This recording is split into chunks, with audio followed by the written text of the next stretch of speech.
Assalomu alaykum hurmatli tomoshabin. Kanalimizga xush kelibsiz.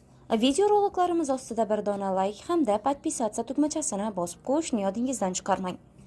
O'zgidromet bugun 3-dekabr kuni kuzatiladigan ob-havo ma'lumotini e'lon qildi. Unga ko'ra Toshkent shahrida havo o'zgaruvchan bo'ladi. Yog'ingarchilik kutilmaydi. Shamol sharqdan 3-8 metr/sekund tezlikda esadi. Harorat kechasi 0-2 daraja iliq, kunduzi esa 13-15 daraja iliq atrofida bo'ladi. Qoraqalpog'iston Respublikasi Xorazm viloyatida havo o'zgaruvchan bo'ladi. Ba'zida yog'ingarchilik kutilishi mumkin. Ba'zi joylarda tuman tushishi mumkin. Shamol sharqdan 7-12 metr/sekund tezlikda esadi. Harorat kechasi 4 daraja sovuq, 1 daraja iliq, kunduzi esa 5-10 daraja iliq bo'ladi. Buxoro hamda Navoiy viloyatlarida havo o'zgaruvchan bo'ladi.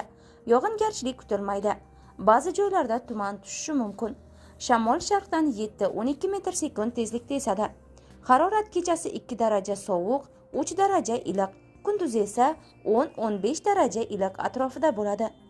Toshkent, Samarqand, Sirdaryo, Jizzax viloyatlarida havo o'zgarib turadi. Yog'ingarchilik kutilmaydi. Ba'zi joylarda tuman tushishi mumkin. Shamol sharqdan 7-12 metr/sekund tezlikda esadi. Harorat kechasi 2 daraja sovuq, 3 daraja iliq, kunduzi esa 10-15 daraja iliq atrofida bo'ladi. Qashqadaryo hamda Surxondaryo viloyatlarida havo o'zgarib turadi. Yog'ingarchilik kutilmaydi. Shamol sharqdan 7-12 metr/sekund tezlikda esadi. Harorat kechasi 0-5 daraja iliq, kunduzi esa 13-18 daraja iliq atrofida bo'ladi. Andijon, Namangan, Farg'ona viloyatlarida havo o'zgarib turadi. Yog'ingarchilik kutilmaydi. Ba'zi joylarga tuman tushishi mumkin. Shamol sharqdan 5-10 metr/sekund tezlikda esadi. Harorat kechasi 3 daraja sovuq, 2 daraja iliq, kunduzi esa 8-13 daraja iliq atrofida bo'ladi. Respublikaning tog'li hududlarida havo o'zgarib turadi. Yog'ingarchilik kutilmaydi. Shamol sharqdan 7-12 metr/sekund tezlikda esadi.